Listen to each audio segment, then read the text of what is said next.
ಏನಪ್ಪ ನಮ್ಮ Indian mind set change ಆಗಲ್ಲೇನಪ್ಪ. ಎಷ್ಟು ನಮ್ಮ ದೇಶ ನಾವು ಕಟ್ಟಿರೋ ದೇಶ. ಟೆಕ್ನಾಲಜಿ ಜೊತೆ ಮುಂದೆ ಹೋಗ್ತಾ ಇದ್ರು, ನಾವು ಅಭಿವೃದ್ಧಿ ಹೊಂದುತ್ತಾ ಇದ್ರು, ಜನ ಬದಲಾಗಲ್ಲ. ಇಂಥ ಜನ ಎಲ್ಲಿ ಸಿಗ್ತಾರೆ ನಿಮ್ಗೆ? ಹೊಡಿರಿ ಚಪ್ಪಾಳೆ. ಅಲ್ಲ ಗುರು, ಗಾಡಿಗೆ ಮಿರರ್ ಏನಕ್ಕೆ ಕೊಟ್ಟಿರ್ತಾರೆ ಹೇಳಪ್ಪ? ಫಸ್ಟ್ ಹಿಂದೆ ಮುಂದೆ ಬರೋ ಅಂತ ವೆಹಿಕಲ್ಸ್ ಗೊತ್ತಾಗ್ಲಿ ಅಂತ, ಎಲ್ಲಿ ಬರ್ತಾ ಇದಾರೆ, ಯಾವ ಕಡೆಯಿಂದ ಬರ್ತಾ ಇದಾರೆ, ಗಾರ ನೋಡಿಯವರು ಯಾವ ಕಡೆಯಿಂದ ನಮ್ಮನ್ನ ಪಾಸ್ ಆಗ್ತಾರೆ ಅಂತ ನೋಡ್ಕೊಳ್ಲಿಕ್ಕಲ್ವಾ. ಜನ ಏನ್ ಮಾಡ್ತಾರೆ ಅಂದ್ರೆ ಫಸ್ಟ್ ಗಾಡಿ ತಗೊಂಡ ತಕ್ಷಣ ಮಿರರ್ ತೆಗಿಸ್ಬಿಡ, ನೋಡಿ ಇಲ್ಲೇ ನನ್ ಮುಂದೆನೆ ಅಣ್ಣ. Very interesting.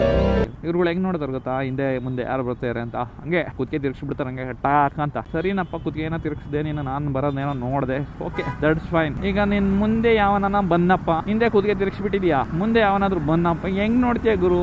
ಅಪ್ಪ ಒಂದೇ ಸರಿ ಯಾವ್ದೋ ಮಕ್ಕಳೇ ಬಂದು ಗಾಡಿ ಬಿಟ್ಟೆ ಅವ್ರ ಮೇಲೆ, ಏನ್ ಮಾಡ್ತೀಯ? ಮಿರರ್ ಹಾಕ್ಸ್ಕೊಳ್ರಪ್ಪ, ಮಿರರ್ ಇರೋದು ನಿಮ್ ಸೇಫ್ಟಿಗೆ. ನಮ್ ಪೊಲೀಸರಾದ್ರು ಪಾಪ ಎಷ್ಟು ಅಂತ ಹೇಳ್ತಾರೆ.